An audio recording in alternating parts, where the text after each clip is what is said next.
welcome to Telugu Academy. In today's AP Geography class, we're going to learn about the population.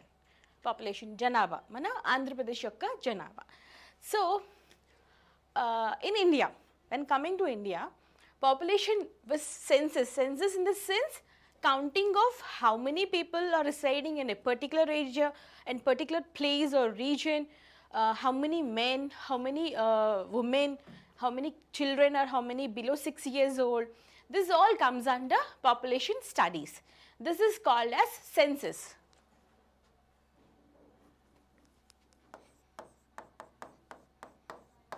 Census. So, when taking the scenario of India, census have started in the year 1881. Mean first census. First census means counting of people.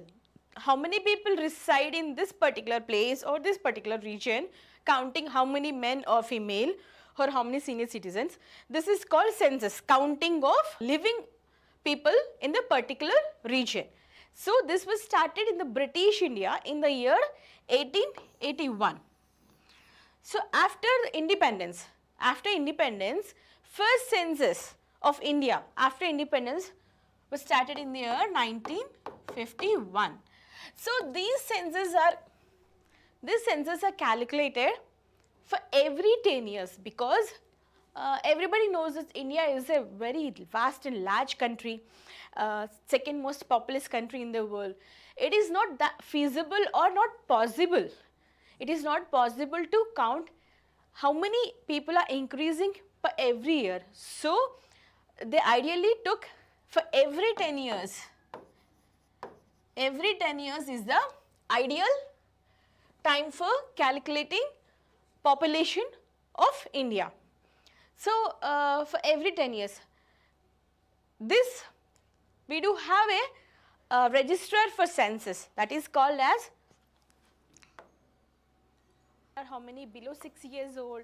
This general registrar studies. This is called as census. Census and population.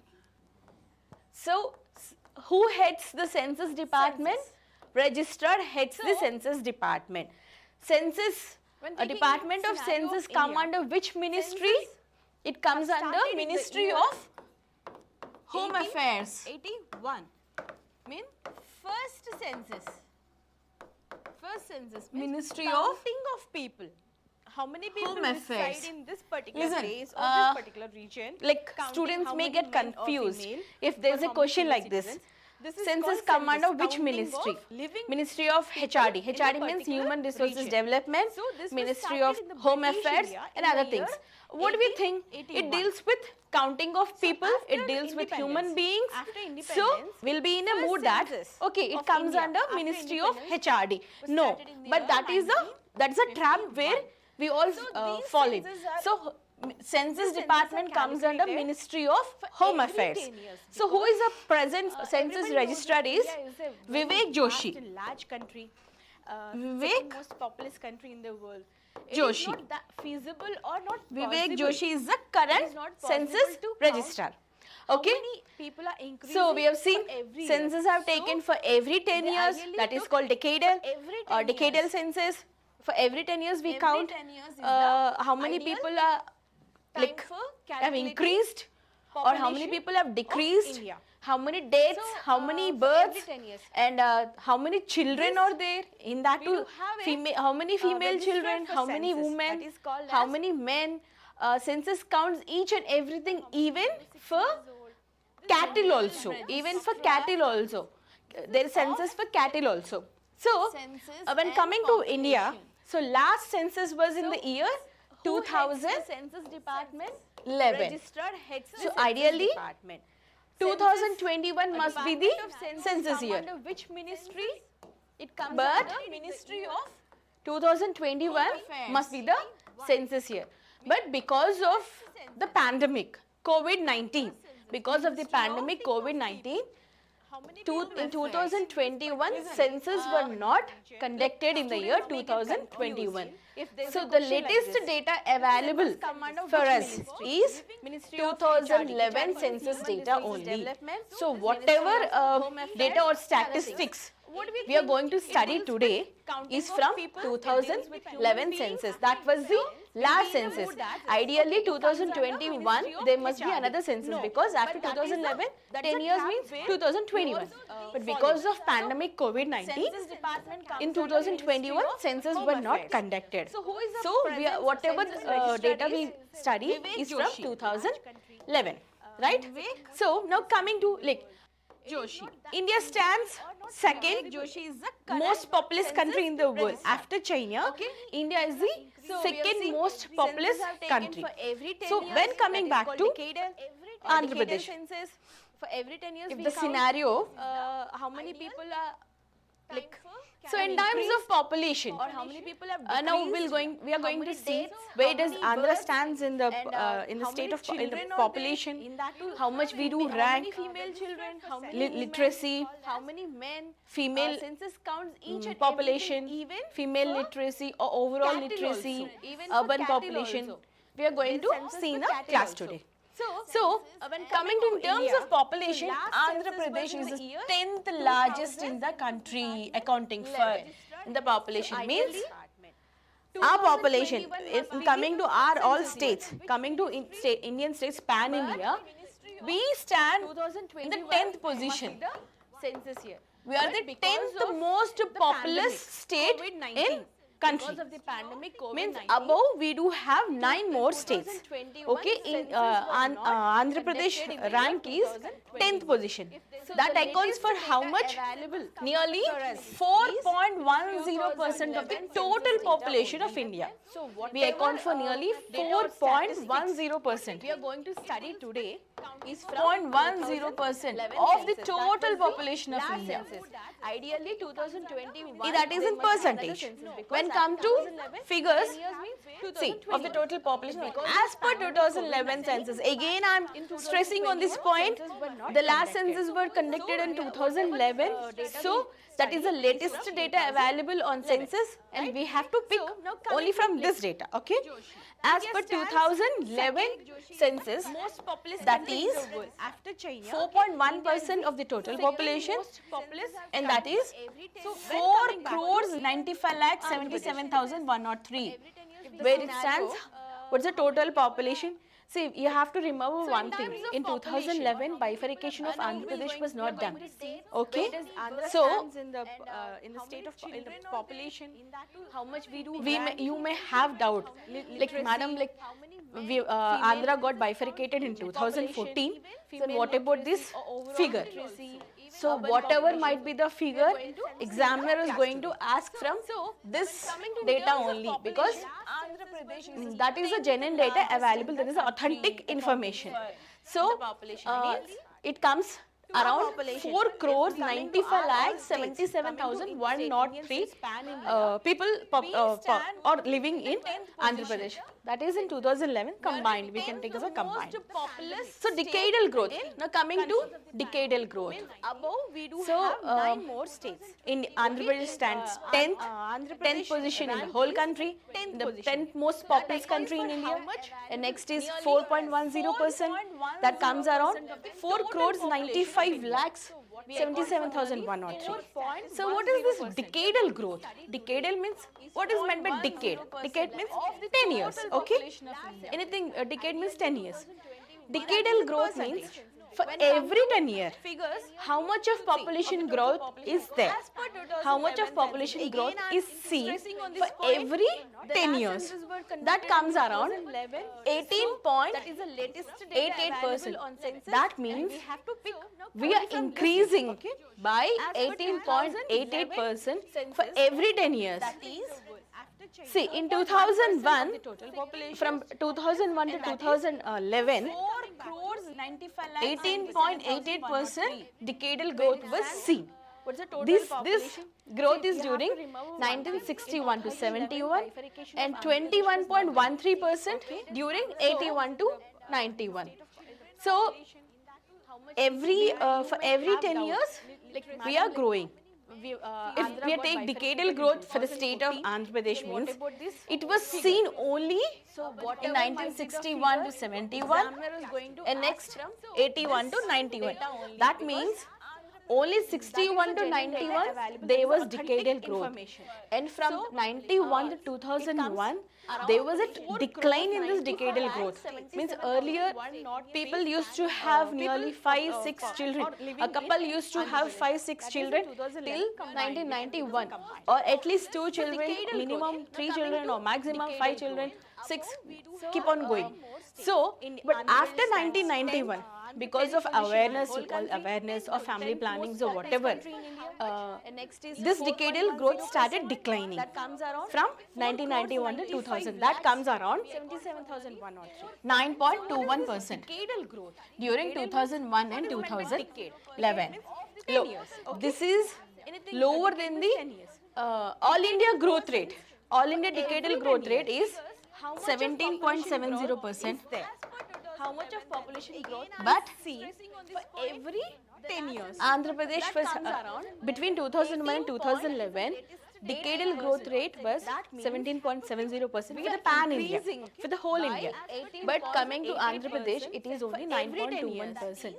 Because of so much of awareness, people are having either 1 or 2 kids, or raising them with a quality life, or not having kids, other fertility problems. In so many things include in this. So, in Andhra Pradesh, we can see decadal growth only till from 1961 to 1991. It was in an increasing trend. But from 1991 to 2001, it started declining. How much declining means?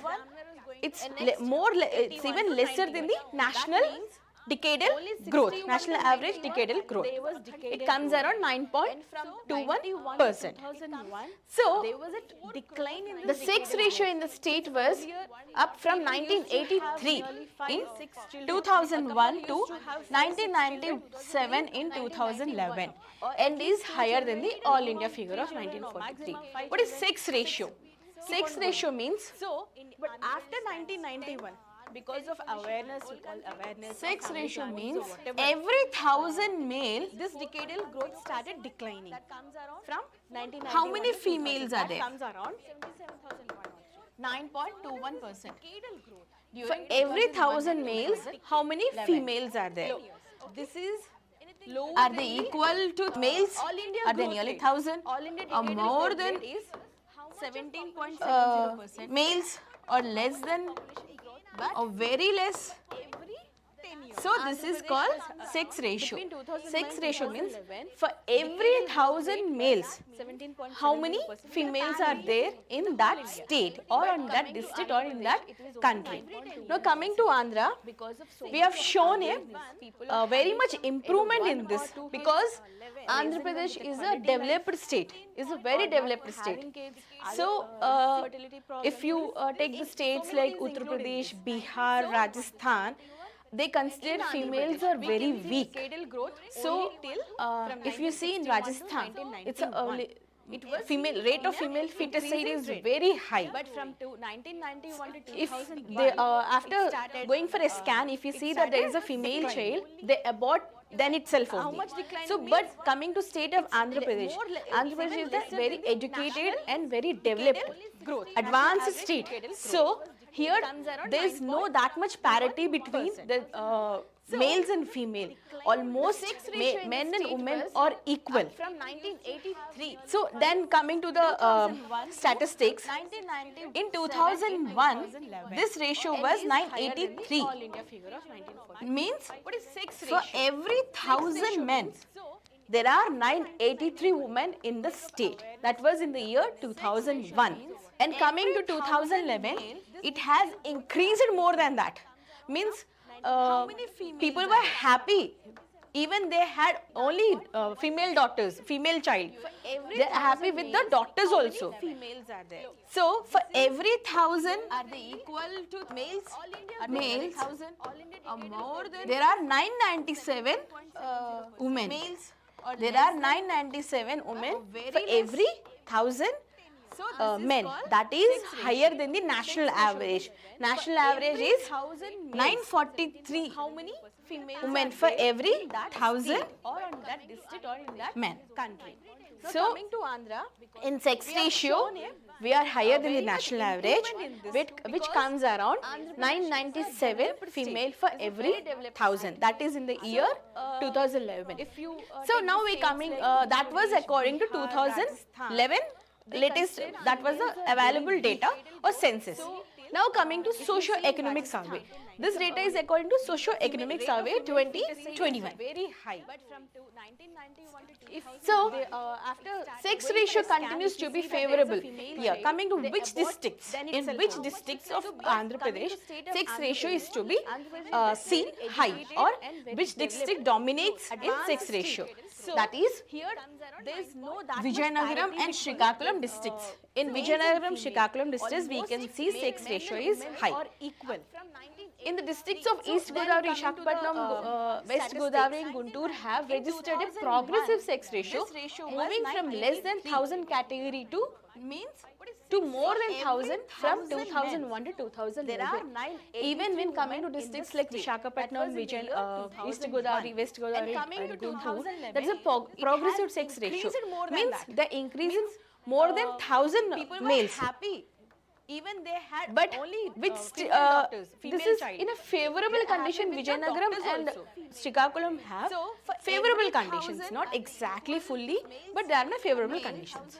So the coming to the first 997 population of Andhra Pradesh. women. How much according are to 997 2021 women census? for every So 1,000 the population of Andhra men. Pradesh That is more than higher than doubled the in the national last half average. century, National average from is 23.29 million in 1961 to women for every 49.58 million in 2011. In sex So how ratio, much? We have higher than doubled the our national population. average, In comes around span of 50 years, 997 we have female just for crossed every it. I mean, we have 1,000. doubled That it. is in the year That is in 1961. So now we Our coming, population was that was according to 23.29 million. 11 latest that was In the 2011, available data or our census. population is Now coming to socio-economic survey. 49.58 This data is according to socio-economic survey million. 20. If you take the coming current status or 2021 or 23 or whenever the next census are going to ratio happen, continues to be we favorable. even may Here, cross coming to this which number districts? also. Then in For, which districts but of for our Andhra exam Pradesh, purpose, this sex is ratio the is to be, standard or authentic seen high information. or which district So of dominates this, in sex ratio. in this 49.58 million Vijayanagaram and Srikakulam districts, in Vijayanagaram, Srikakulam districts, Million, we can see how sex many ratio men is and how high. many women are there. In the districts of East Godavari, Visakhapatnam, In this, West Godavari and Guntur, 24 point progressive sex ratio, 83 million category to means is male population and 24.75 million female population. So hardly there is no difference between male and female. more than 1,000 24.83 million males or male population and 24.75 female population. So almost both are equal in Andhra Pradesh. But they are not favorable. So among the districts of East Godavari, among the districts, if we take all the districts, East Godavari is the most populous district. Which is the most populous district means East Godavari, and followed by Guntur. Whereas Vijayanagaram accounts for the lowest population, followed by Srikakulam, which is most populous people. How many, like so many people are living in which district means that is East Godavari. Next followed by Guntur. Next followed by Guntur, which is the lowest populous district in AP is Vijayanagaram, followed by Srikakulam. So density of population of AP is 304% per square kilometer. So density, coming to density. What is density? Sandhrata means in the particular given area how many people are living. In a particular given area how many people are living is called density. So if we take for population density, like in a given square kilometer, per single square kilometer, how many people are and how many staying women are there? That comes around for AP it is, if you imagine this is a square kilometer, is male okay, population and 304 people 75 million live in a square kilometer. So that is called density. For every square kilometer there are 304 people.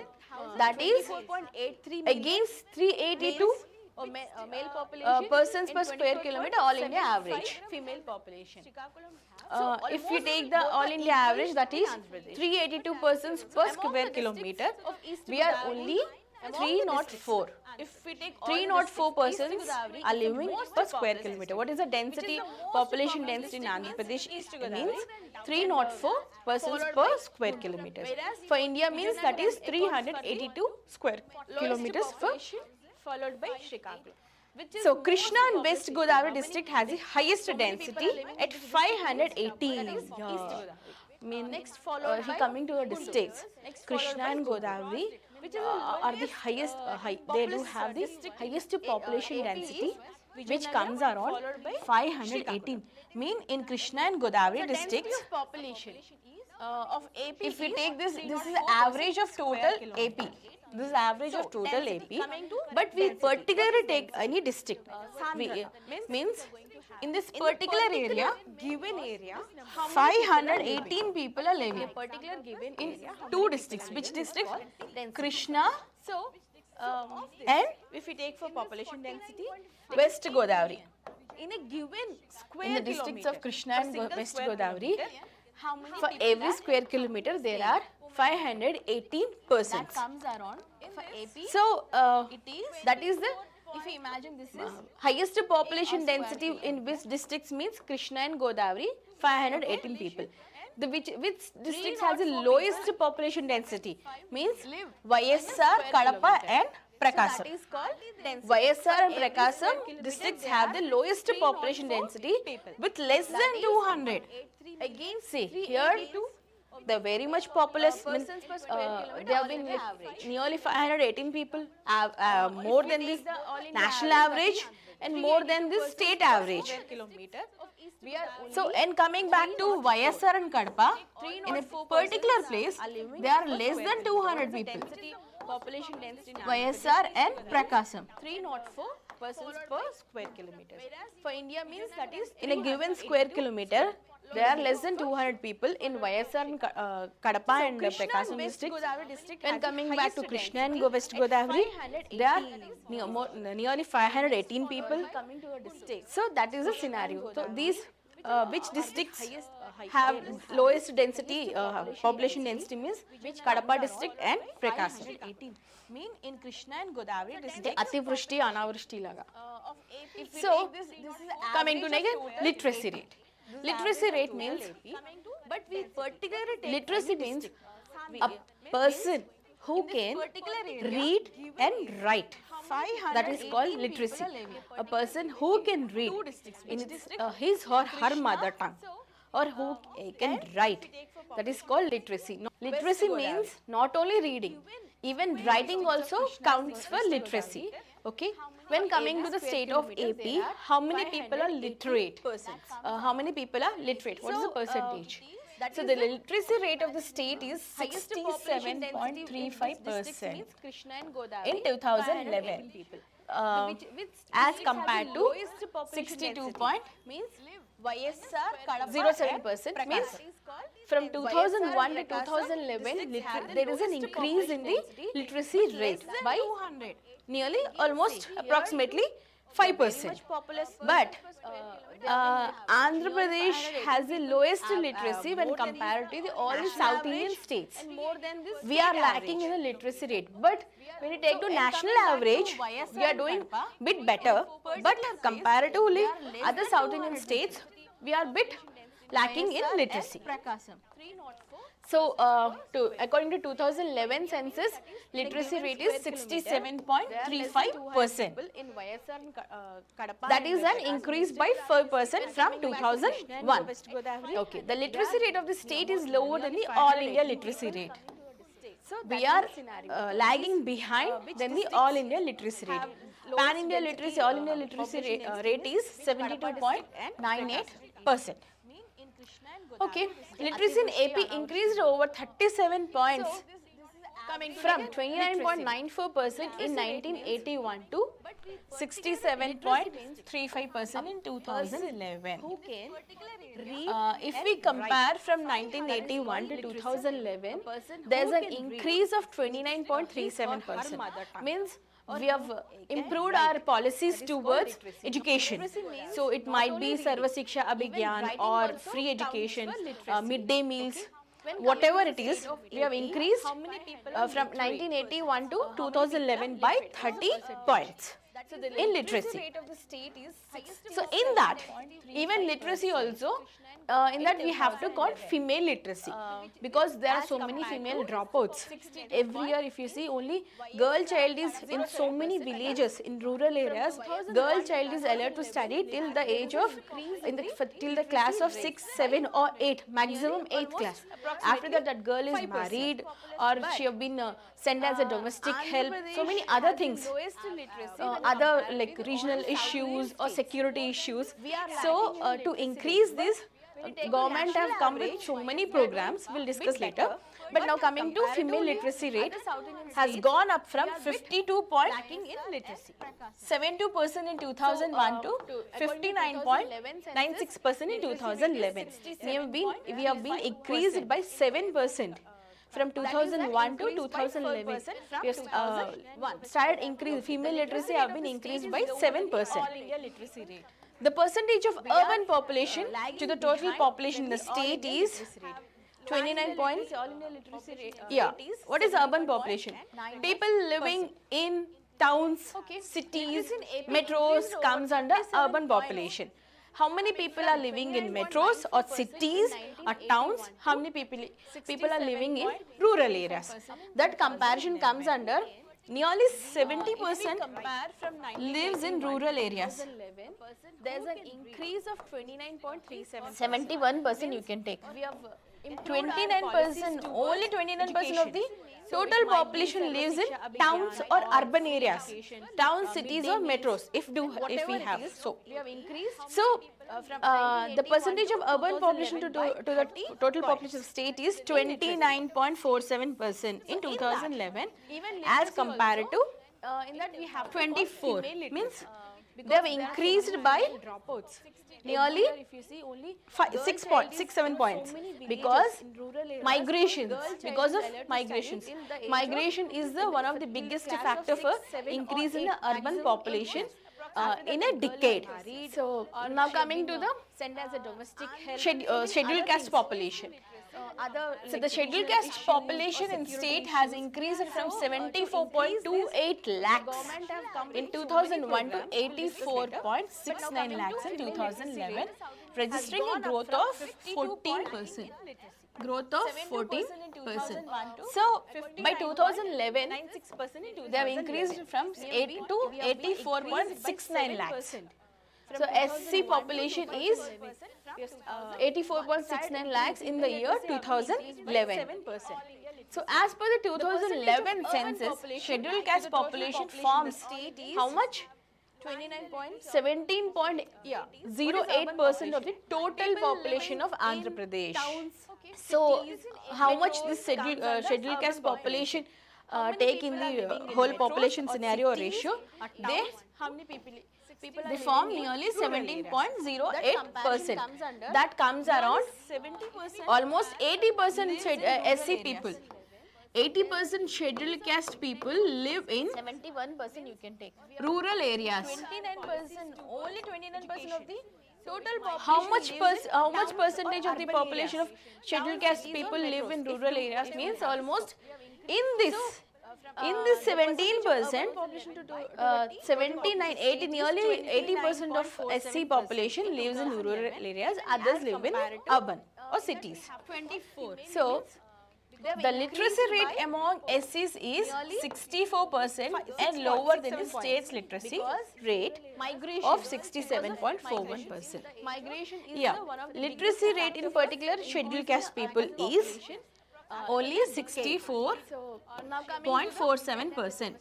scheduled caste population. Lesser than the state average, which is state has increased from 67.41%, which is 67.41%. So this is the statistics of scheduled caste population. Then coming to scheduled tribes population. So the tribal population of AP according to 2011 census is 27.39 lakhs. They are very few in number.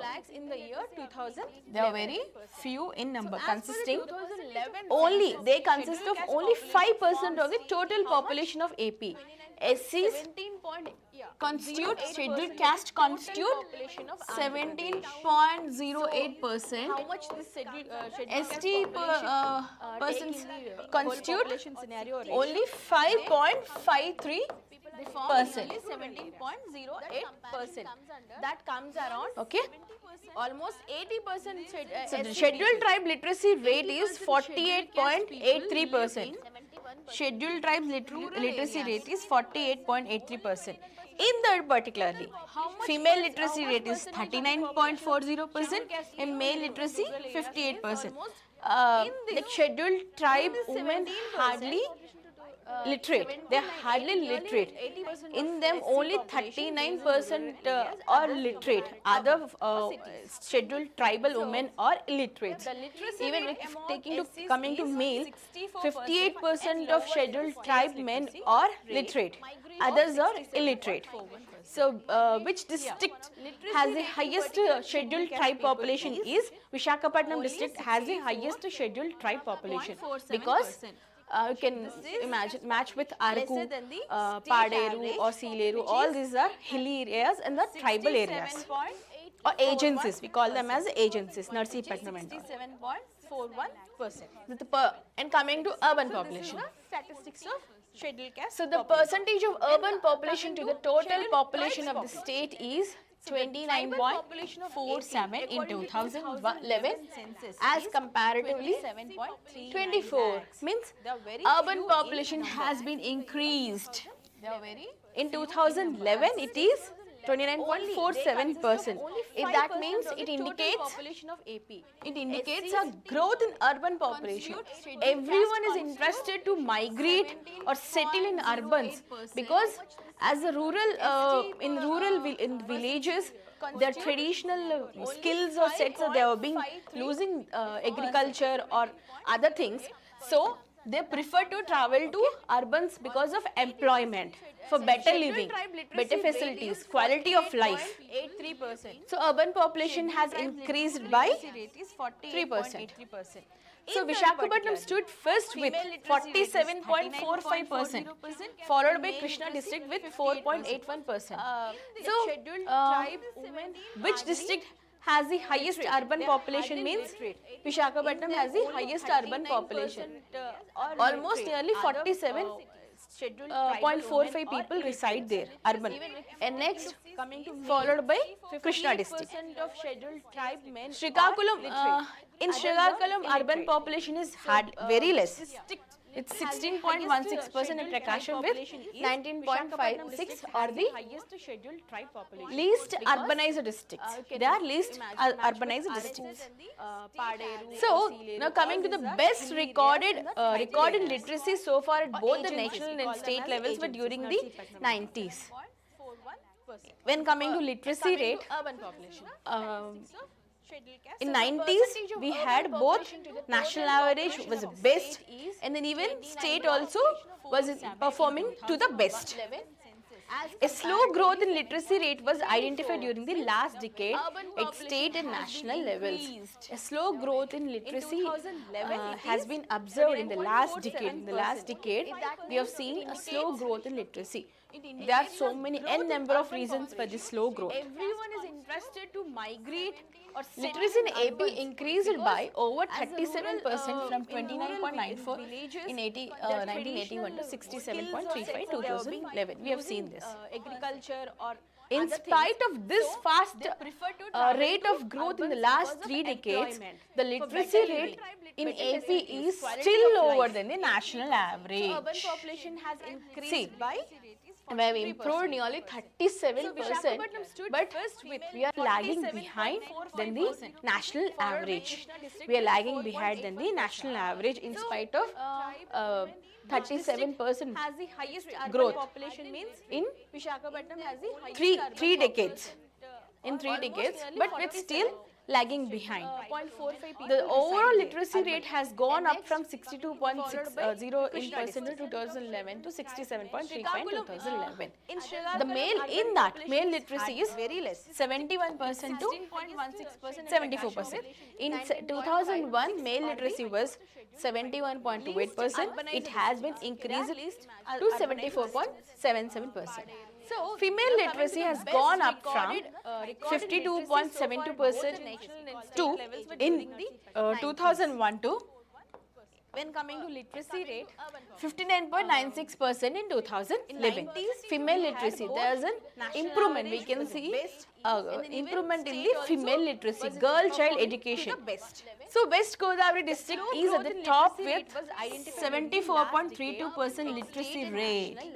Which districts tops in literacy, both male and female, holistic view is 90 in West Godavari, that is West Godavari with 74.32%, and Vijayanagaram is the district with least literacy rate with the lowest, that comes around 58.89% in 2011 census. In 2011 in the state. So West Godavari, the more literate people in West Godavari, the very less educated people in the district of Vijayanagara. Okay.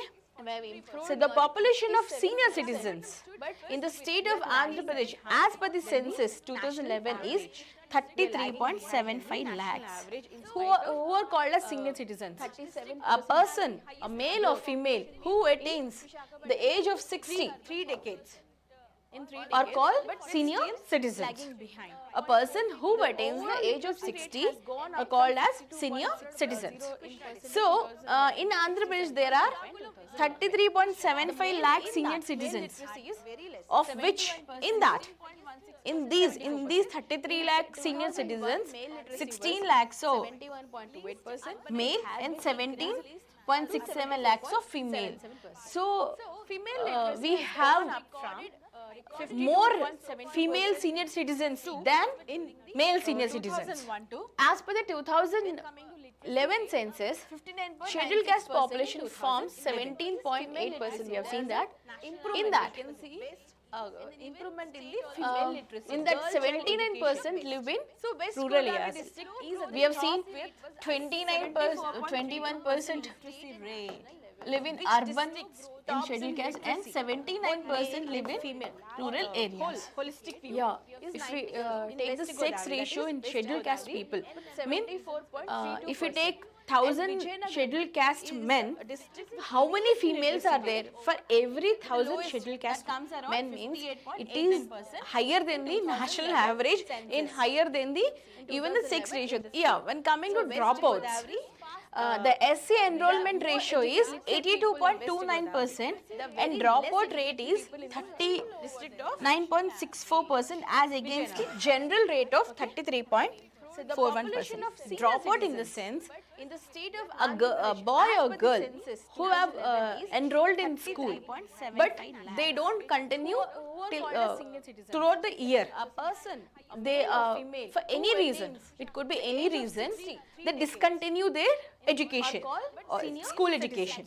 So, if in SC, coming to SC population, if 82% of people, 82 kids are being enrolled in school, means they have been they have been enrolled in any school. In that, 39 means 40% will drop in between. They doesn't continue their further studies.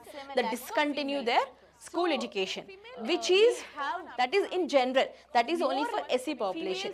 And coming to dropouts of general population is 33%.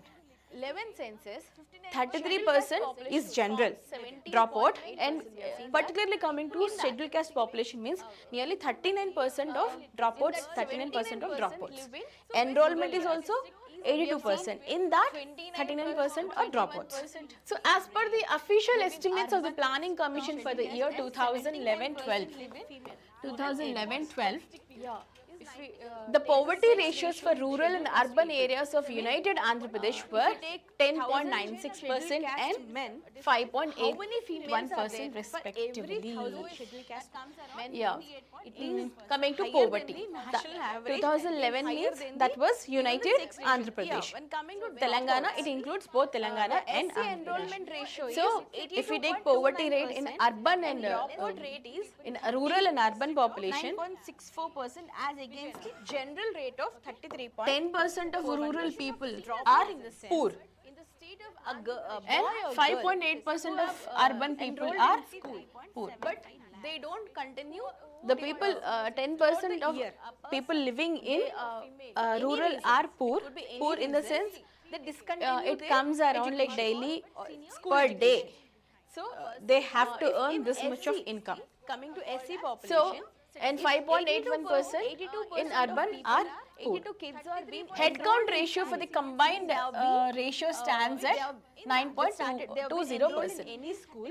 If we take both rural and urban together, it comes around 9.20%. Means Further studies. in combined Andhra Pradesh in 2011 and 12, Which is according to Planning Commission, 9.20% people are poor. Population is The corresponding figures of all India during the same period were 25.70%, 13.70% for rural and urban areas, and the combined was 21.92%. This lower headcount ratio of the state is not only lower than the all India's HCR, but is the lowest among major states with population more than 4 crores. Means we are doing well. So not all the people are poor. We are in only very less percentage when it comes to poverty. When it comes to poverty, it is observed that poverty is predominant among underprivileged classes, that is scheduled caste 22%, STs 15%, and other OBCs, other backward caste is 9%, and is relatively less prevalent among forward caste. Now coming to this statistics, which stands highest and which district stands low and which district stands highest in their performances. Coming to population, so highest population, which district has highest populations means East Godavari and Guntur are the highest populous districts. Which districts are having lowest population means Vijayanagaram and Srikakulam. So, coming to population density, highest population density is to be seen in Krishna and West Godavari districts, and lowest population to be seen in Kadapa and Prakasam. We have seen density means persons living in per combined Andhra Pradesh in 2011 square kilometer. according to planning. Next, decadal growth rate. Decadal growth rate means for every 10 years. For every 10 years, how much of all India during the same period of growth in population is to be seen. So, in decadal growth rate, highest district with decadal growth rate is Kurnool and Anantapur. Low district with lowest decadal growth rate is West Godavari and Vijayanagaram. Again, sex ratio. Sex ratio is for every 1,000 men, how many women are there? Vijayanagaram and Srikakulam are leading in highest sex ratio, and the lowest comes in Anantapur and Prakasam districts. Male population. In which districts there are more males comparatively females? Highest East Godavari and Guntur. In East Godavari and Guntur there are number of males are more than females. Which district has more females comparatively males? That is Vijayanagaram and Srikakulam has less population of men. So, child population. Child population means 0 to 6 years children. Which districts are having lowest population means Vijayanagaram time of birth to 6 years. So highest population, in which district there are children in the age of 0 to 6 years means East Godavari and Kurnool. Lowest child population in which districts means Vijayanagaram and Kadapa. So urban population. So which district has highest urban population? Is Vishakhapatnam or Vizag or Krishna district? Lowest urban population is Srikakulam and Vijayanagaram. Rural population. People living, more people living in rurals. In which district is East Godavari and Guntur. Lowest rural population is Vijayanagaram and Kadapa. Towns. Highest is Chittoor and East Godavari. Lowest is Nellore and Srikakulam. Villages. For every Highest population is in Vishakhapatnam and Srikakulam. Lowest Guntur and West Godavari. Coming to literacy. In which districts highest literacy rate is recorded? That is East Godavari and Krishna. In Vijayanagaram and Kurnool, lowest literacy rates are recorded. So Vizag leads in ST population. Kadapa has the lowest highest East Godavari ST population. and Guntur. Tourism. There are number So of what males is are tourism? more than Actually, females. because of tourism, we'll get to know different types of cultures, what kind of religion they do follow, what kind of culture they do have, climate, temperature, or food habits, or lifestyle. So tourism is a very important segment if we take it in a recreational way or educational way or any planning way or for the economy of any country or state. Tourism is very important. When come to scenario of India, when some states like Kerala mostly depend on tourism because their main lowest child population sector is tourism sector. So economy, they derive much of the economy from the tourism sector. So today we'll know about the tourism of Andhra Pradesh. When coming to the state of Andhra Pradesh, the sector's tourism sector.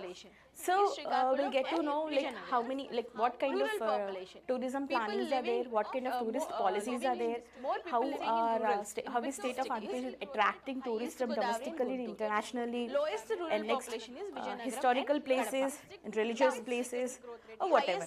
So tourism. Tourism means what?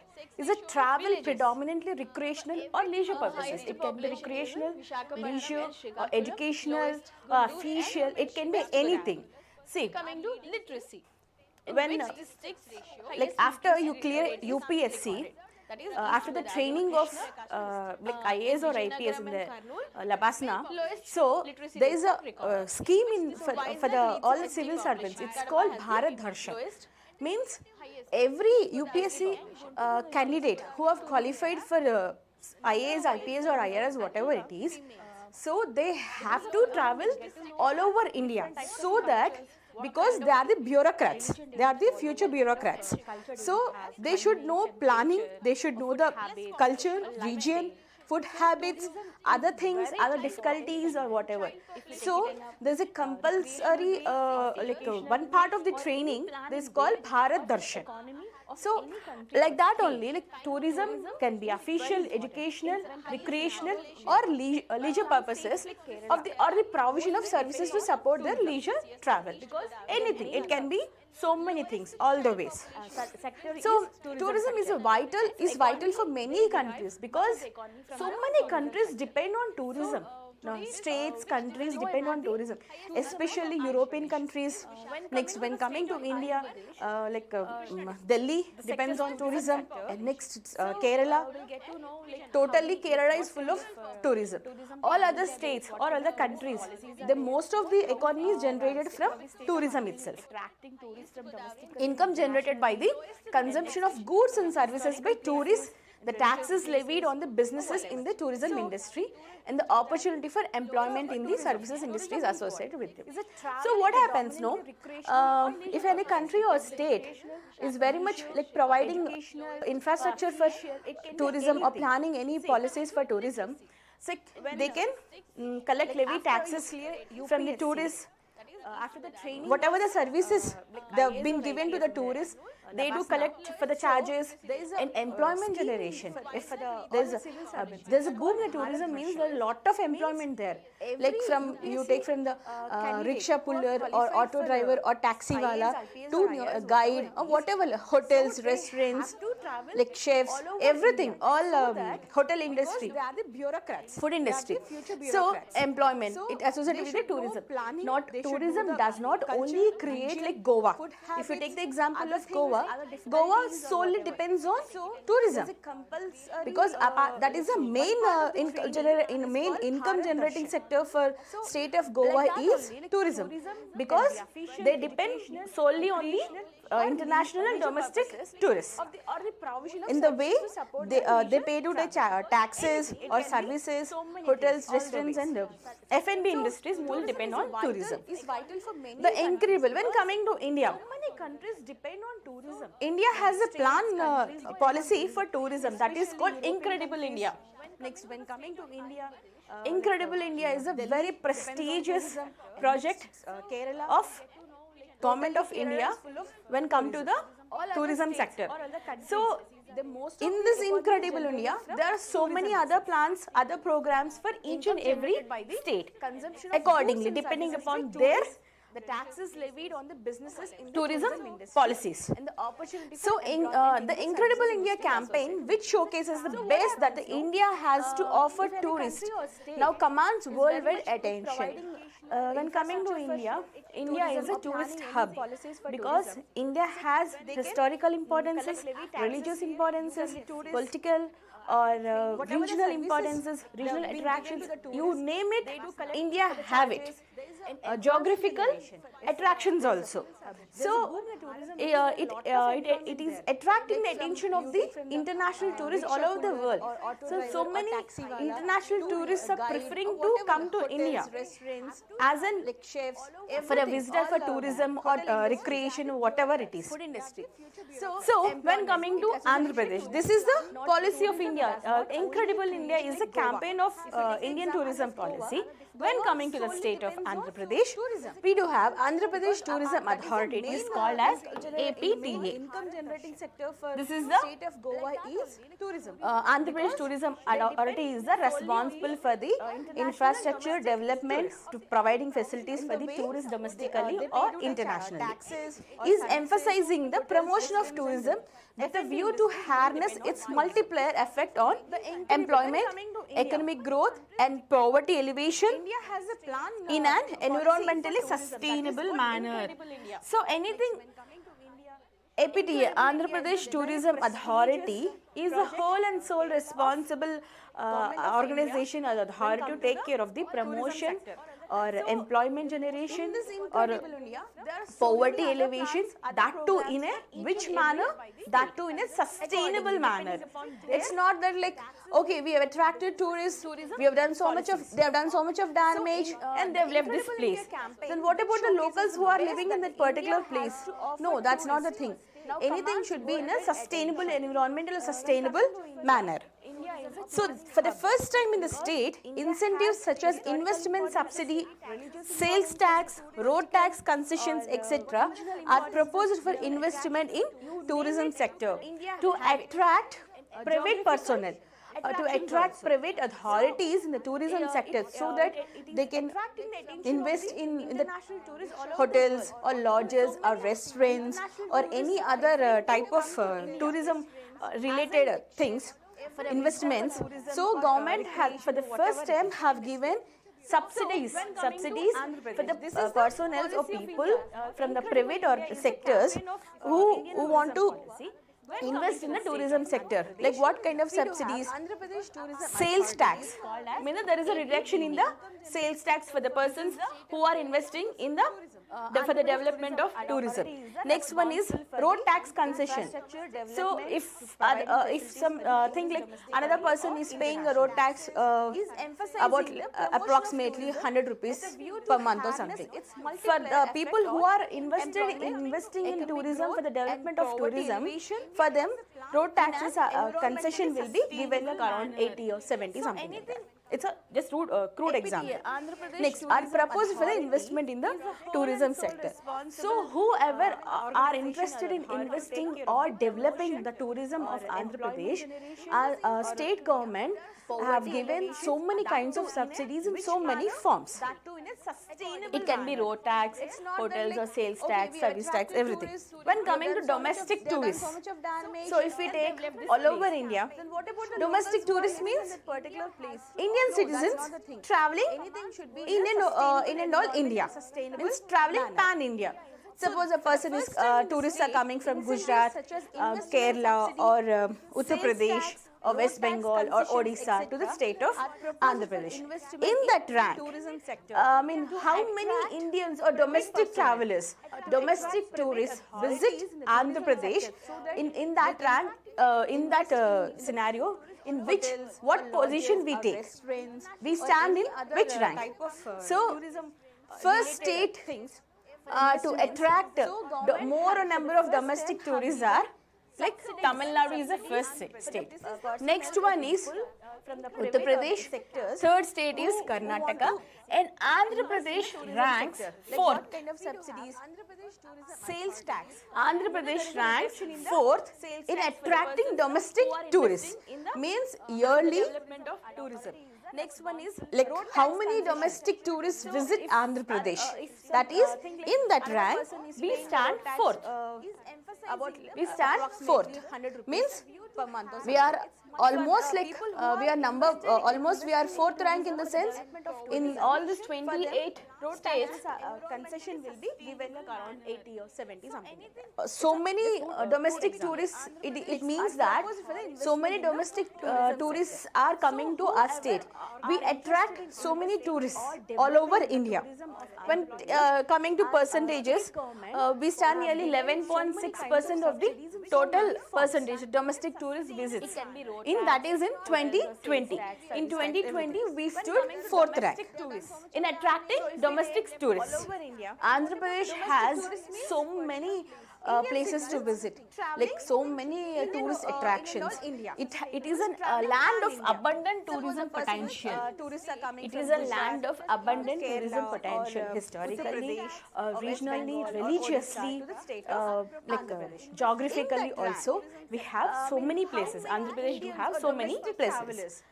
So with the second longest, we do have the second longest country after Gujarat. In that scenario, longest coast in the sense, we stand in which rank?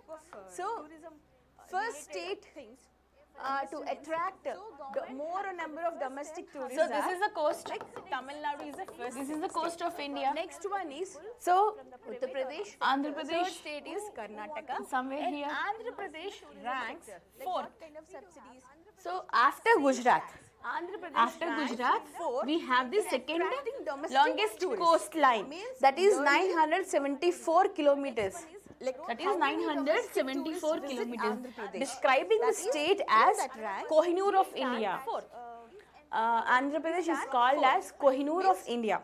We are almost like state has a rich spiritual, even you have spiritual, cultural, ancient, historical, religious, serene valleys, national parks, bird sanctuaries, caves, airports, seaports, etc.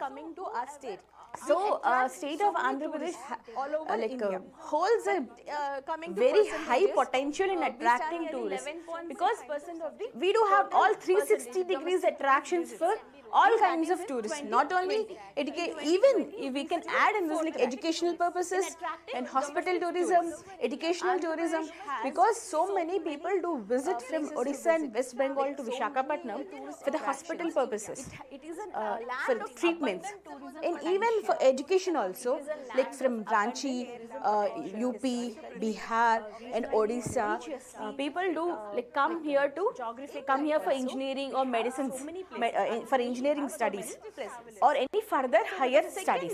So that is like we have a lots of potential to attract so many tourists. So in this scenario, like what is the slogan for our tourism? So everything is possible is the slogan of AP tourism. Like nice slogan. very positive. It sounds very positive. Optimistic slogan, you can say.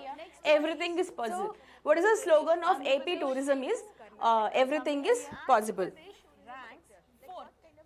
And this is the logo of AP tourism. That is one conch, sun and that is leaf, a kind of leaf. It's a conch. That is 974 kilometers. Describing the state. So everything is possible is a slogan of AP tourism. The natural advantage for tourism have made the state one of the most visited destinations in the country. Because naturally it has so many places that it is the most visited places in the country. If you see, like, so many people do visit Visakhapatnam. They are very crazy about Vizag. They want to visit the beaches, they enjoy the resort. Even climate is also not too harsh or too cold. So climate is also very conducive. So the domestic tourist footfall of the state has increased from 93 million in the year 2014 to 237 million in the year 2019. Imagine, like, so hospital purposes. It has been double. It's only 93 million. In 2019, 237 million. People have visited the state of, in the span of 5 years. In the span of 5 years, it has doubled the number. Tourists have doubled in their visits. So, like, the religious, we do have the second most richest god in the world. That is Tirumala. That is our Sri Venkateswara Swami temple. So the religious destinations, Tirupati is the most visited place in the state by domestic tourists, attracting over 36 million tourists annually. What is the slogan of AP tourism is? So all over India, 36 million do visit Tirumala. This is the logo of like AP tourism. Every year 36 million do visit from pan India, not only from the state of AP, from the all over India, pan India, from the whole of India. The state has received multiple awards at various forms, including the most coveted National Tourism Award, the best state for comprehensive tourism development. Naturally, it has so many places that so, whatever the policies are planning, they have done the way they are attracting the tourists all over domestically or internationally. The state, Andhra Pradesh state, have received an award from the national government, National Tourism Award, that is called the best state for comprehensive tourism development. Or too cold. So Andhra Pradesh state, the government has proposed a plan to develop premium tourism infrastructure on the beach corridor. So in tourism, we do have many kinds of tourism: eco-tourism, medical tourism, next edu-tourism and all. So in that corridors, beach, like blue flag tags and all. So in that beach corridor.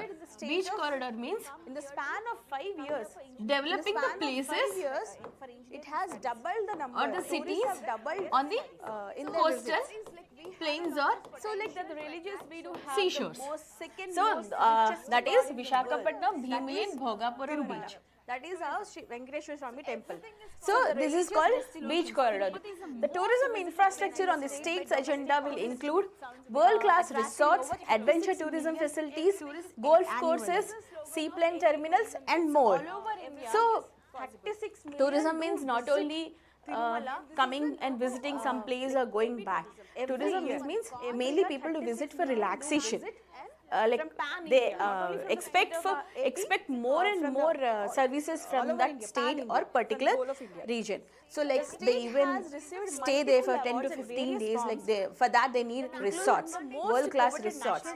World-class resorts mean it should contain everything, like a best kitchen, 24-bay kitchen, next swimming pools, bars, gym, yoga centers, everything. What not you name it, it should have all that. So even Andhra Pradesh is planning to have these kind of world-class resorts with all facilities like golf courses, seaplane or air terminals. It should be connective.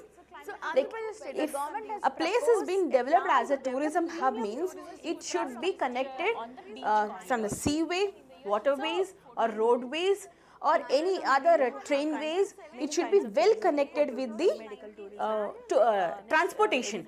If it is not well connected to transportation, means that place cannot be developed in spite of having all other factors. In spite of having all other factors, a place cannot be developed as a tourist hub attraction unless until it gives a best transportation. So next is like even golf courses. We do have golf courses in Visakhapatnam, like biggest, like one of the biggest in that area, Eastern Golf Course it's called. Next one is Tunnel Aquarium Project. What is a Tunnel Aquarium Project? If you see, like we have watched in some movies and all, tunnel aquarium means fishes or marine animals. Marine animals are placed, we travel in a tunnel, we get to see all the marine animals around us, above us. So that is, they are planning in Totlakonda beach. Totlakonda beach is in between Visakhapatnam and Rishikonda. We can say exactly it is in Rishikonda.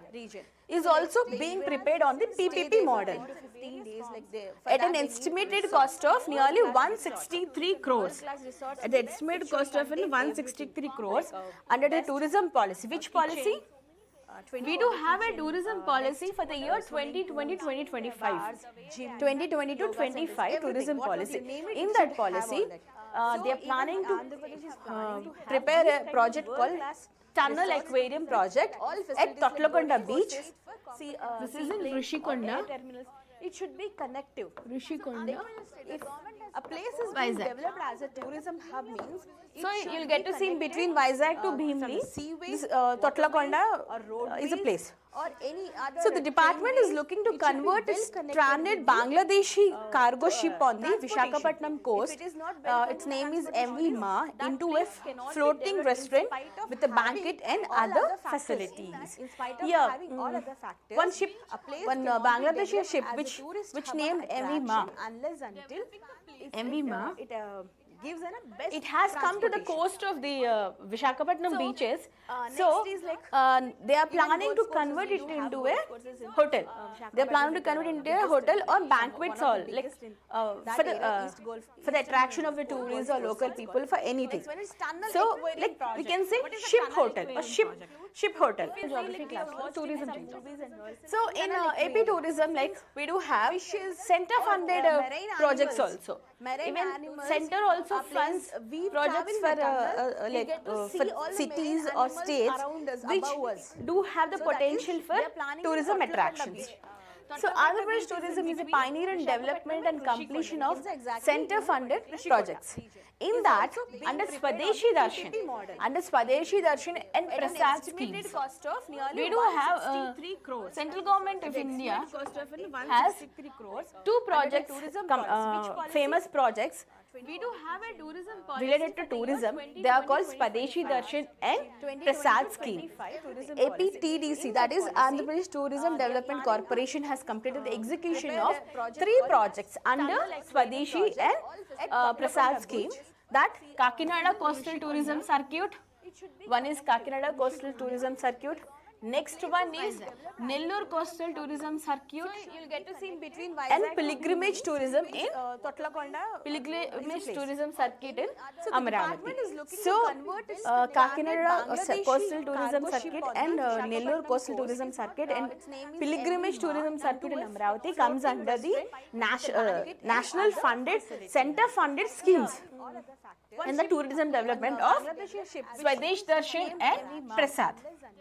Apart from these, the other projects which are funded by center in the under the project of Swadesh Darshan and Prasad scheme are, one is Buddhist circuit development and next is Sri Sailam temple pilgrimage, tourism development and Simhachalam temple pilgrimage tourism development.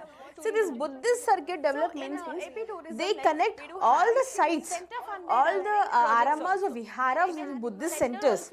And next is Sri Sailam temple pilgrimage circuit, Sri Sailam temple Markapur.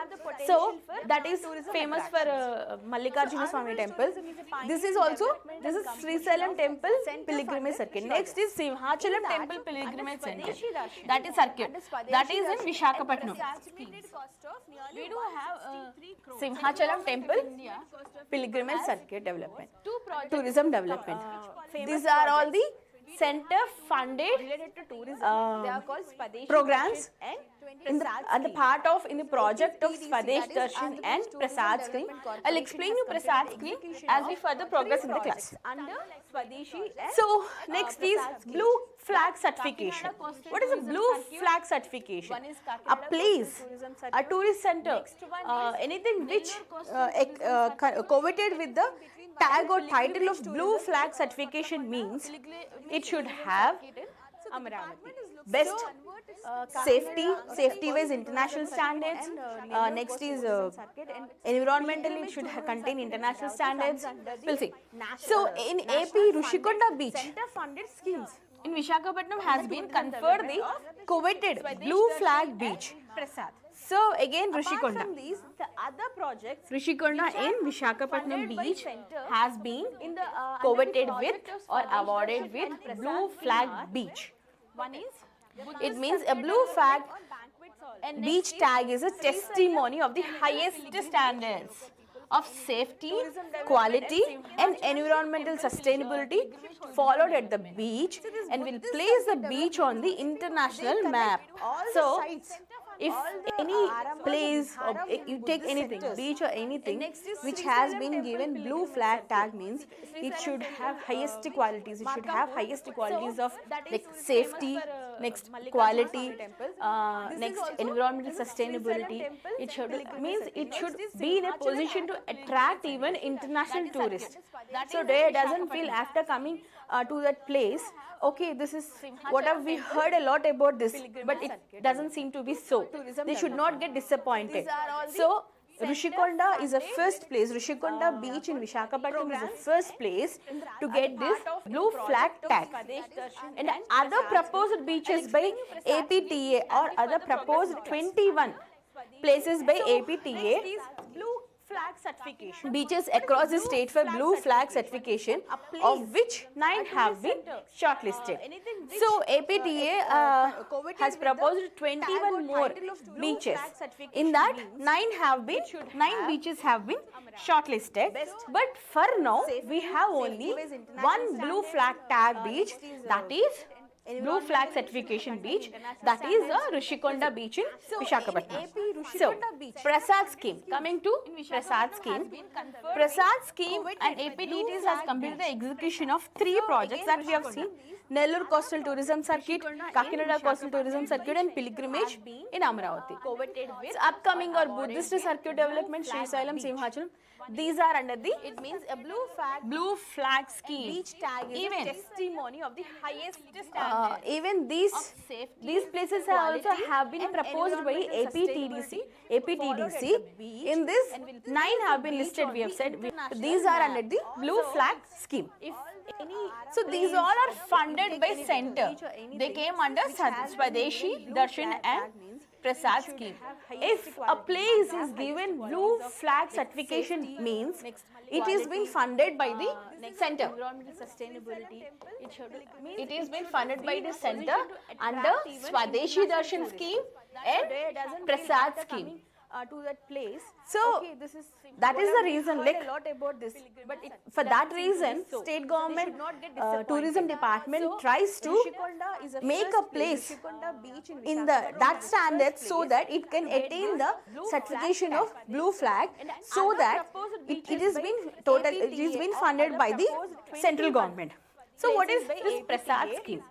So the government of India launched the Prasad scheme in the year 2014 and 15. Even Swadeshi program, Swadeshi Darshan, also in 2014 and 15 only, under the Ministry of Tourism. Then what is this? What is the full form of this Prasad scheme? Blue flag certification. Pilgrimage, rejuvenation and spiritual augmentation drive. What is that? Pilgrimage, rejuvenation and spiritual augmentation drive. Of three projects that we have seen: Nellore Coastal Tourism Circuit, Kakinada Coastal Tourism Circuit, and Pilgrimage, rejuvenation upcoming or Buddhist circuit and spiritual augmentation drive. So, all the places which are spiritually, religious, pilgrimages places, spiritual places have been connected or have been recognized in this scheme so that they can be developed further for the religious, from the pilgrimages all over the India or internationally. So the scheme focuses on developing and identifying pilgrimage sites across India for enriching the religious tourism experiences. So many people, we have heard that Badrinath, Kedarnath or Kashi, Banaras. So that is the reason, like all over the country, so many people, state government, like religiously, once in a lifetime they wish to visit those places. For the people like that, all over India. So these places are being identified and they have been developed for spiritual and religious purposes. So it aims to integrate pilgrimage destination in a prioritized, planned and sustainable manner to provide a complete religious tourism experiences. So, in this Prasad scheme, what they do is like under the Ministry of Tourism. Then what is the full they identify Prasad scheme? particular typical places and they develop connectivity, they develop other lodging and lodging facilities or transportation facilities like that. So even we do have this Ramayana train, recently it has been launched, Ramayana train, which connects all the places related to God Rama. All the places from the Ayodhya birthplace to all other places all over country. So it is nearly of 20 days trip, I think. Only even like that train is like a Oriental Express.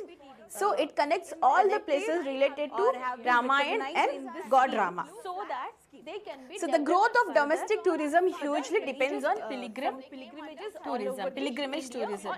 Yeah, if we want to attract domestic tourists, means we have to, because domestic tourists are attracted For enriching the only mostly in the cases of tourism, because almost India has the same kind of we have heard that climate, Badrinath, same Kedarnath, kind of, or Kashi, more or less Banaras. we do share same kind of climate apart from the extreme northern regions. So what is the other attraction for the, they wish to apart from this, what can we attract tourists all over from pan India domestic tourists? Only pilgrimage.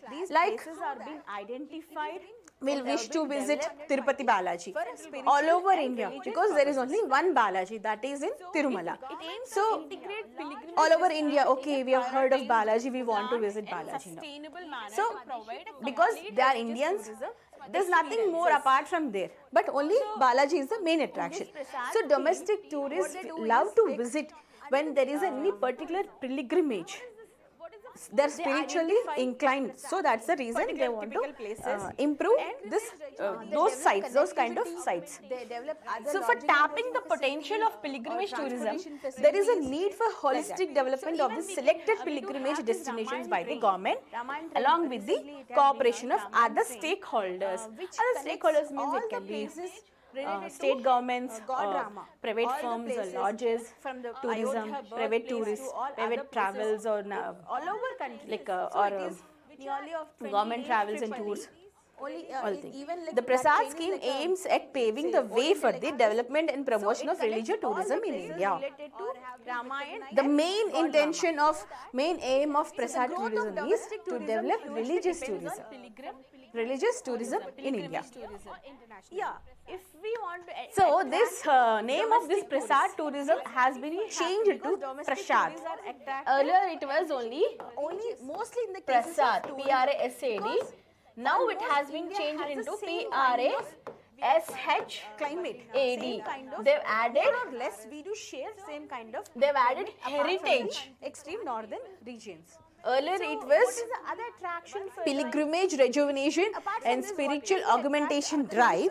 Now it is pilgrimage, rejuvenation and spiritual heritage augmentation drive. Apart from spiritual and religious, they even added heritage sites also in that. So that is October 2017. So who is the implementing agency of this Prashad scheme is the projects identified under scheme shall be implemented through the identified agencies by the respective state governments, union territories or union territory governments. Inclined. So that's the reason they want to So center funds that who identifies? kind of sites. State governments or UT governments will identify that they'll propose this place site. Holistic development. Example we can say Pilgrimage destinations by the government along with the Simhachalam. Simhachalam is a very religious place, most visited religious place, north coast AP, north coastal AP. So if state governments identified Simhachalam as it comes under Prashad scheme, they'll recommend for the union government or national government. So at paving the way for the they'll recognize this place, they fund this, and the main state governments will develop, the local governments will develop this place. In AP we do have in India. Pancharamas. Pancharamas means Name of this Prasad 5 places related to God Shiva. Earlier it was only AP government has a program nearly in the month of November and December, that is in which comes under Kartik Masam. It comes to Hindu calendar. So in one day, earlier it was they'll take you to the all places of this Pancharamas. and spiritual All the augmentation 5 drive. Now it is places of pilgrimage, this temple, all the 5 temples in single day. If you start early in the morning by 5:30 or 6 o'clock, by night 12 or 1, again you will be in your city. So this is a very successful program of tourism development, APTDC. the projects So what are these Pancharamas? Pancharamas are the 5 ancient Hindu temples of AP related to God Shiva. The first one is Amravati. Amravati is in Guntur district. Who identifies It is the abode of God Amareshwara. Means Shiva is called, God Shiva is called as Amareshwara in Amravati. Next one is Daksharama. very religious place. Next one is Daksharama. That is in East Godavari, near to Samarlakota. It comes near to Samarlakota. And next one is Kshiraramam. Kshiraramam, that is in Palakalu. Palakalu, that is also in East Godavari. Next is Kumararamam, that is in Samarlakota. That also is in East Godavari. Next one is in Bhimaramam, that is in Bhimavaram, Bhimeshwara Swami temple, that comes under West Godavari. So all these 5 places of ancient Hindu temples of Lord Shiva are together called as Pancharamas. AP government Together called as Pancharamas, Pancharama Kshetralu. So November and December. now coming to ecotourism. So government has started ecotourism. Ecotourism means In one day, like sustainability, while generating income but also it should be a sustainable ecotourism, environmental friendly. So government has started ecotourism initiatives by taking the creation of new community based ecotourism centers and strengthening the existing ecotourism centers by the forest department and local tribes. tourism development, So APTDC. already we do have ecotourism centers, and apart from that it has taken the initiative of developing new ecotourism centers, means environmentally sustainable centers with the help of forest department and local tribes God Amareshwara. of that place, that particular place. Shiva is called So Shiva is in that scheme, in that program, we do have Nagaravanams. Nagaravanams or city forest. Nagaram ante city kada, Vanam ante adavi kada. So city forest. So are proposed for providing wholesome living environment and contributing to smart, clean, green and healthy cities to urbanities. So all the urban places are turning into concrete jungles. We know that 10 to 15 years back, if a place, some greenery exists somewhere, after 15 years that you see a very tall skyscrapers out there. So in coming 20 or 30 years, every city almost in India will become as a concrete jungle. Hardly we'll get to see greenery unless until we plan and make it, we leave it a particular section or place for the specifically for greenery itself. So in that scenario, ecotourism development have planned Nagaravanalu. In that, we do have smart, clean, sustainable, healthy cities in urbanities, in cities, in metros. So far there are 22 Nagaravanams are completed and open for public. Till now, how many Nagaravanams? 22 Nagaravanams have been completed and has been approved for public. They are open to public. Like people are accessing it. In addition to the Nagaravanams, a total of 7 temple eco parks are proposed to encourage the pilgrims to visit the temples. Apart from this Nagaravanams, there are 22 Nagaravanams. Apart from that, there are 7 temple eco pilgrimage parks. Next is Vanavihari. Vanavihari also comes under ecotourism. What is this Vanavihari? The state has started the scheme for creation of new community-based ecotourism centers and strengthening the existing ecotourism centers inside the forest area and also develop cottage, dormitories, nature camps, nature trails, boating, watchtowers, interpretation centers, etc. and state. Yeah. Apart from the existing eco one, Vanavihari means allowing people to enjoy the real feel of forest. For that reason, they are creating dormitories, camps, campfire tents, hotels in the mid of the, deep of the forest, in the deep forest. Hardly we'll get to see like boating or watchtowers. Example, you can take Araku. If you been to Araku or Burra caves, Araku, you see campfires all over the road. Campfires in the mid jungles. They allow campfires for a particular set of people. Like they do camps with campfires and boating, all other like rock climbing and next trekking and all. So they are encouraging Vanavihari, means allowing people to stay in the forest, enjoy that nature as it is, without spoiling the nature. Next, APFDC, that is Andhra Pradesh Forest Development Corporation has developed Rajiv Eco Park in Idupulapaya of YSR Kadapa district.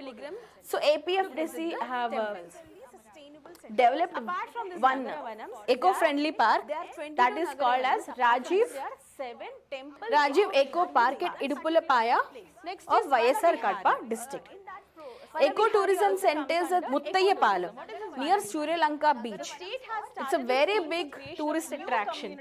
People from all over come to visit Sri Lanka beach. There they have developed ecotourism center near Muttayapalam and Anantagiri near Araku. Araku hills are called Anantagiri hills. So there also they have developed one eco-friendly park or established with the nature education camps and other amenities. So APTDC, Andhra Pradesh Tourism Development Corporation. This is the dormitories, fully owned by AP government undertaking. This is fully owned by AP government undertaking. Created various taken products like all over AP in providing service to the visiting tourists. So APTDC is a fully owned undertaking by government. This is the whole and sole responsibility, responsible corporation for development, for providing infrastructure, all other things related to tourism. So the key objectives of the corporation are to develop tourism, infrastructure development, operation of hotels and catering units. They do have the forest, enjoy that nature. Chain of hotels named as Harita and Punnami. So Punnami hotels and Harita hotels are the Andhra Pradesh APTDC run hotels. They are APTDC run hotels. They are called Harita and Punnami. Harita resorts. Have you heard? I think you heard of that. Harita resorts. Developed one eco-friendly park that is called as Punnami resorts. Rajiv Eco Resorts Park, or hotels. Harita hotels. Ecotourism. So almost in every attraction tourist place of AP, you'll get to see Harita hotels or Punnami resorts. Punnami hotels. From all over So come to preparation of hotels and catering units, operation of guided and package tours, leisure cruises, pleasure boating activities, sound and light shows and ropeway. For the purpose of administration, the state has been divided into 7 divisions. This they'll take care of all the recreational, all the infrastructure facilities, all like related to like food, hotel, lodging, boarding, other adventure sports, light shows, any attraction.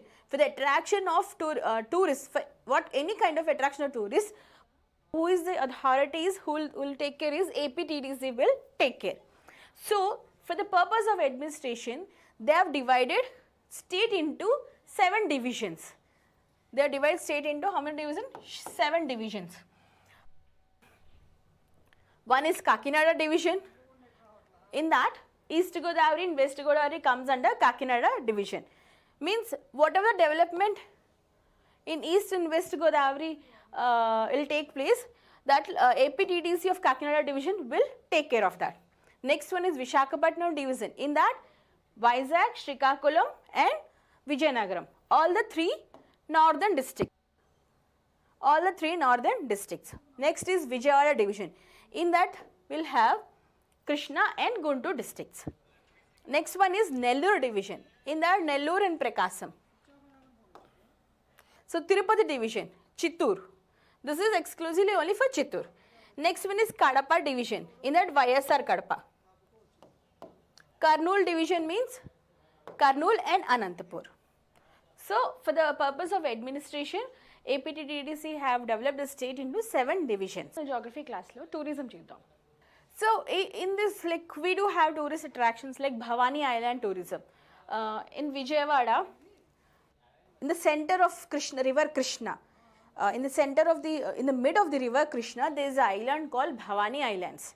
So they have developed resorts and they have provided boatings also. Like for the to and fro, who are interested to stay in Bhavani Islands, they can stay for the whole night or week, or at least they can visit in the morning and come back like a picnic. So Bhavani Island Tourism Corporation, it is BITC, Bhavani Island Tourism Corporation. Bhavani Island is a large river island near Vijayawada in Krishna River. This island is a unique gift of nature and most appropriate to development as a major tourist destination. It was therefore decided to form a special purpose vehicle, Bhavani Island Tourism Corporation. So we know that there is a very big huge island. They want to develop it exclusively. For that reason, they have created one corporation known as Bhavani Island Tourism Corporation, BITC. So when everybody knows that from past 2 years, we are facing a pandemic called COVID-19. So what happened to tourism? Because of COVID-19 pandemic, restrictions have been imposed all over the country and all over the world.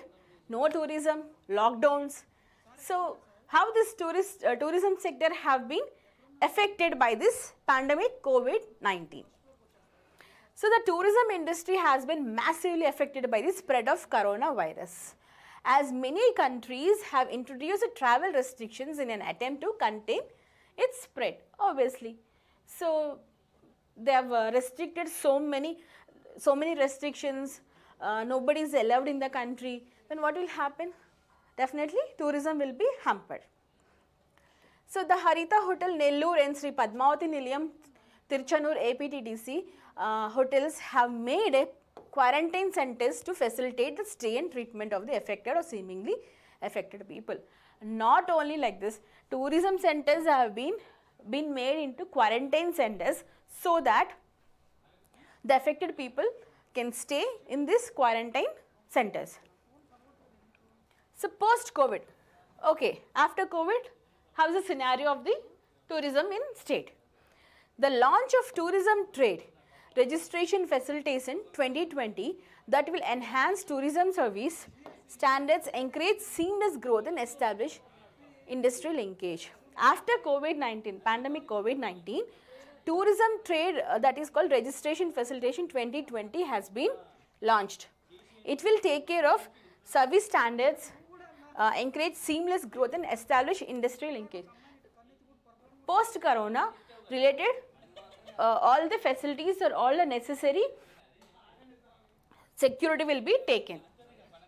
In that, tourism trade and registration facilitation 2020 have taken this decision. Rishikonda beach was conferred the prestigious blue flag certification, we know that, and more 9 beaches are being developed at the value of rupees 90 crores. So, if it's a blue flag certification means funding is from center. So, how much center is funding for this Rishikonda and 9 other blue flag certification beaches is 90 crores.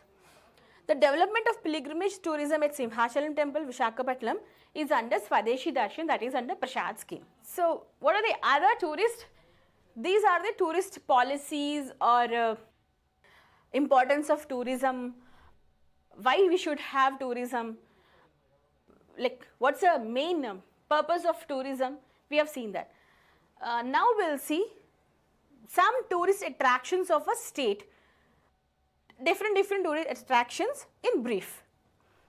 So, there is an Arasavalli temple in Srikakulam, Arasavalli temple near Srikakulam. So, it is famous for Surya Narayana Swami temple. It is famous for Surya Narayana Swami temples with sun god. It is so famous for sun god that in a particular period, in a particular time, in a particular month, you can see the direct rays of sun falling on the feet of that idol, god, sun god idol. So, that is one of the tourist attraction, that is architectural marvels. We can say architectural marvels. That is near Arasavalli temple, that is near Srikakulam. Next is Sri Kurma temple. Sri Kurma's temple is famous for Sri Kurma Swami, means second avatara of God Vishnu. In Dasavataras, we do have Dasavataras. We know that God Vishnu have taken Dasavataras. Till now we have seen the 9 avatars. The last Kalki has to come, he is yet to come. So, the second avatara, Kurma, means tortoise. Lord Vishnu, God Vishnu comes in the form of tortoise. So, this temple is dedicated to that avatar of God Vishnu. Which avataram? Kurma avataram. That is tortoise. So, in that temple you will get to see so many big turtles, so many tortoise, age old, nearly 200 years old, 150 years old, this big in size, small ones. They do have a center for tortoise also. In the form of, they believe it's in the form of Vishnu Bhagwan. Next is Sunnapagedda waterfalls. That is also a very famous waterfalls in the district of Srikakulam near Sitampeta. Sunnapagedda waterfalls. Next one is Mettiguda waterfalls. That is also near in Sitampeta in Srikakulam district only. Next come to Ramatirtham temple. Ramatirtham temple is situated in a small hillock. Not we can say it's a big one, a small hillock, hardly 100 or 200, 150 or 200 steps, you have to climb steps. So, this is in Bavikonda. This is in Bavikonda hills of Vijayanagaram. Related goddess, this temple is dedicated to God Rama, not goddess, God Rama. Yeah, another famous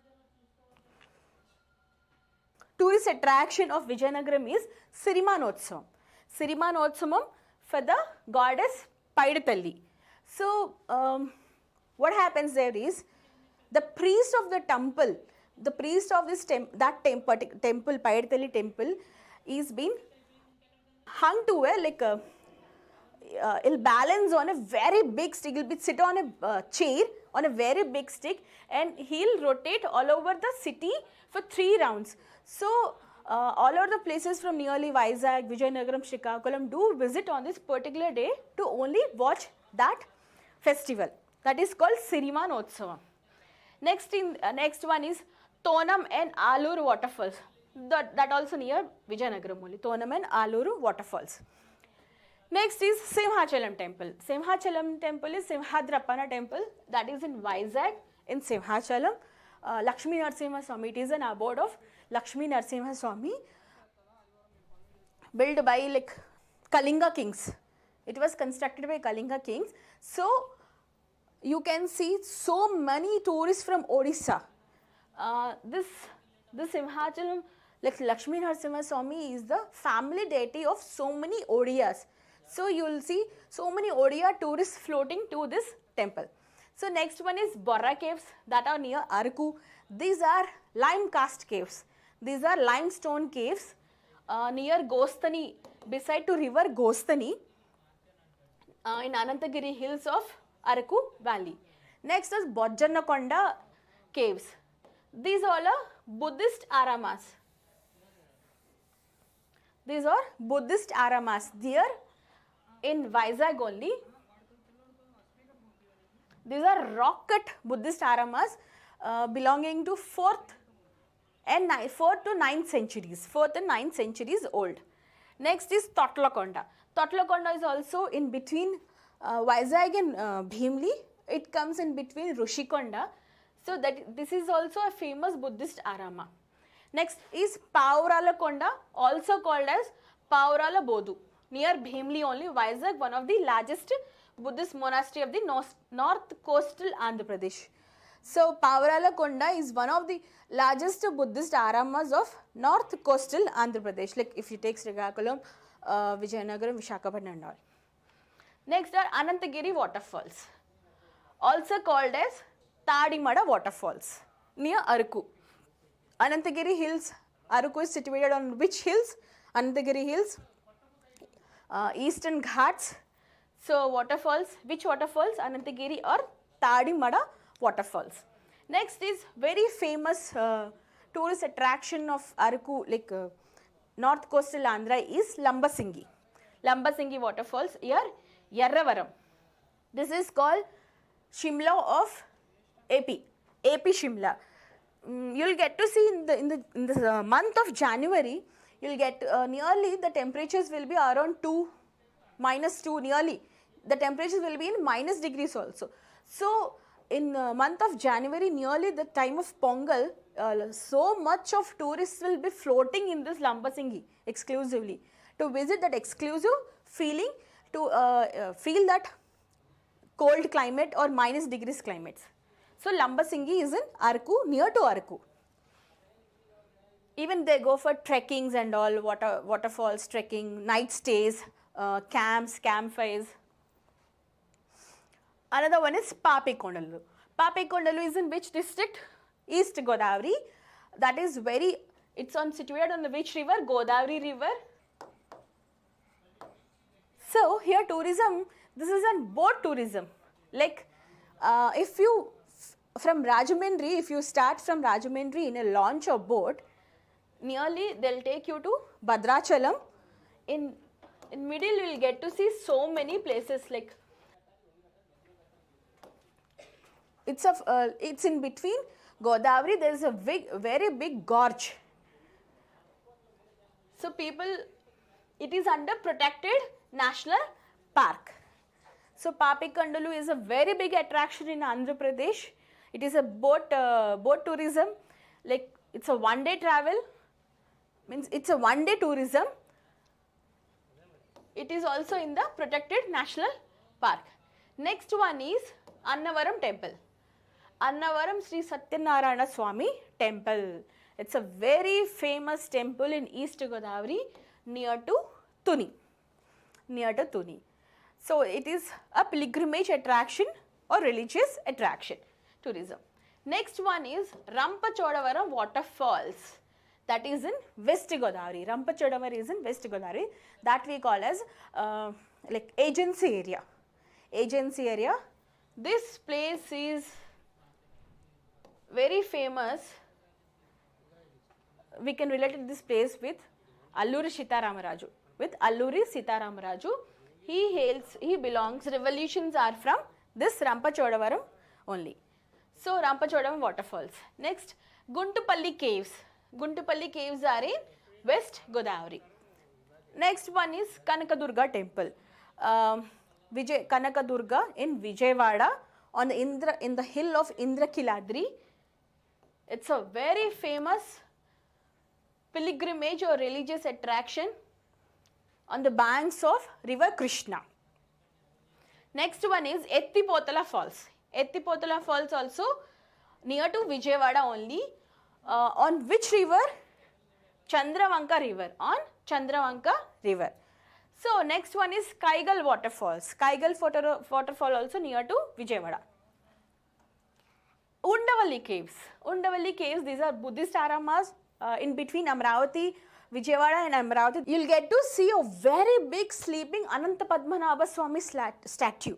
It's a very big sleeping Ananta Padmanabha Swami statue, something like in Srirangam. In Srirangapatnam near to Mysore, Karnataka. So Undavalli caves also Buddhist aramas. Earlier they were temple and after that they are made into Buddhist aramas. They are in between Vijayawada and Amravati. Next one is Guttikonda Bilam. Guntikonda Bilam near to Guntur. Yeah, in Vijayawada, in the heart of the Vijayawada, there is one place called Mogal Rajpuram. In that area, in that location, there is a small hillock of it has so many caves. It is an archaeological site. It is also historic. It has some historical importance. Mogal Rajpuram caves. Those are called as Mogal Rajpuram caves. Next one is Bhairavakona waterfalls. Bhairavakona waterfalls near to in Nallamalla forest. Nallamalla forest in Prakasam district. Next one is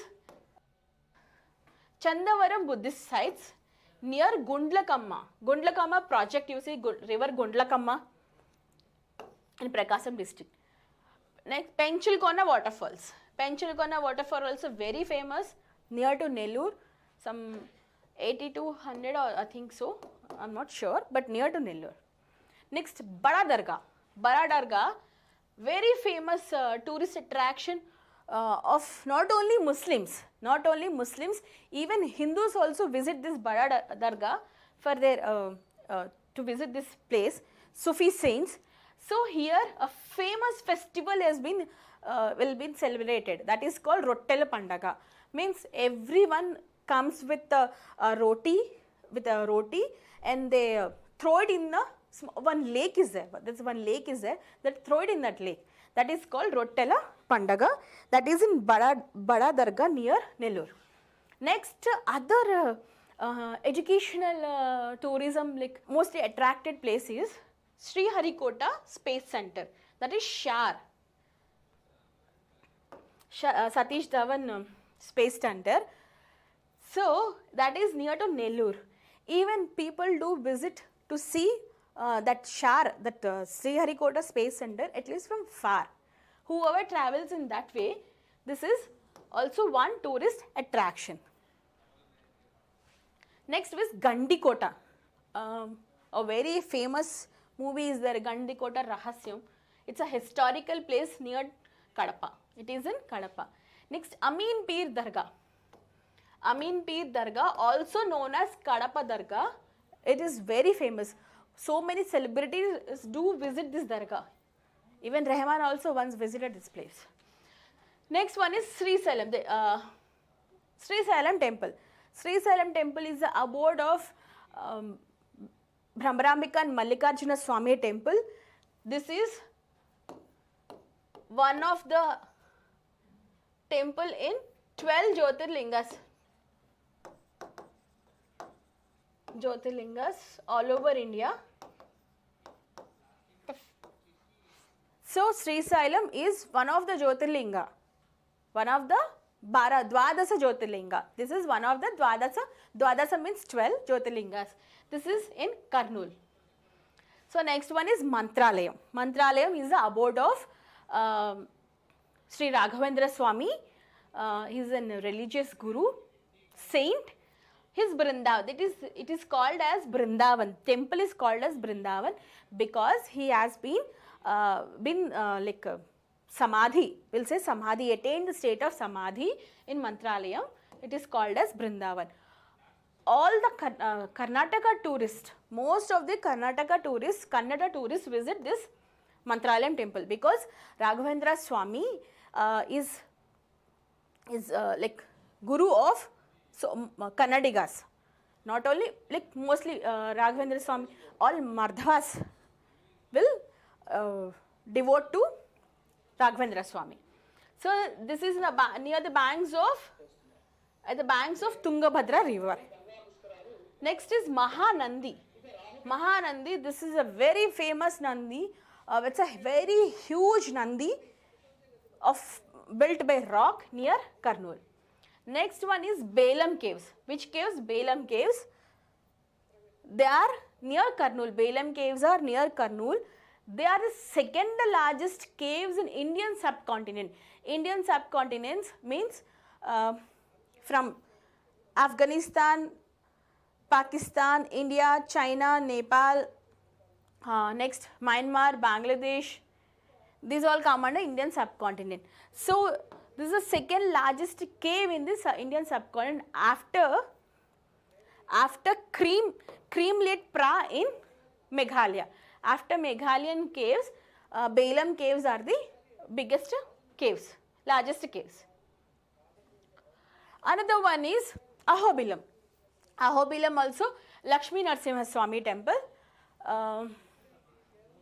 near Kurnool. This is also very famous tourist attractions. Next, Yaganti. Yaganti is near Kurnool. Next one is in Puttaparthi. Puttaparthi is in Anantapur district. This is a very famous spiritual place of Sri Satya Sai Baba. The master, he is a guru, he is a master.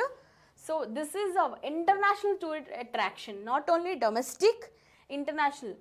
If you watch Puttaparthi, there are so many international devotees of Satya Sai Baba who visit Puttaparthi. Next one is Lepakshi. Lepakshi near Anantapur.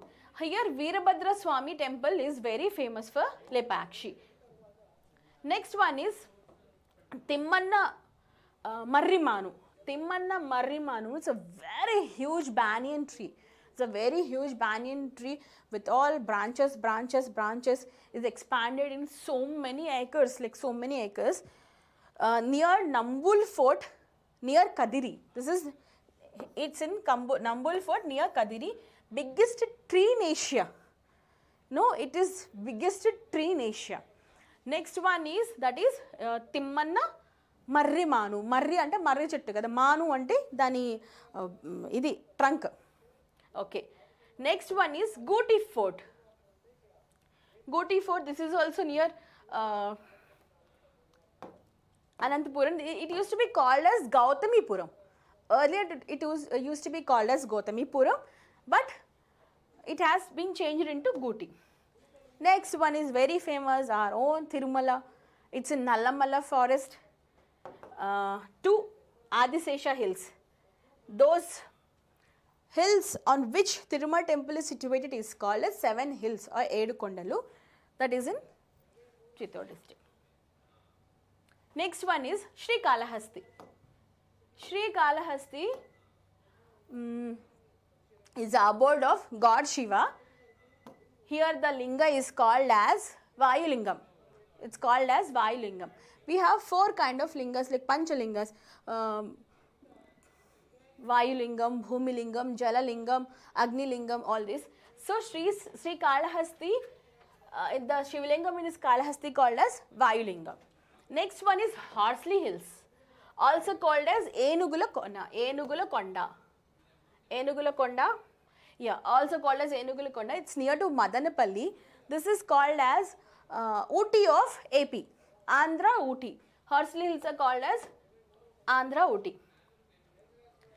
Next is Talakona waterfalls. They are near to Tirupati. Talakona is near to Tirupati.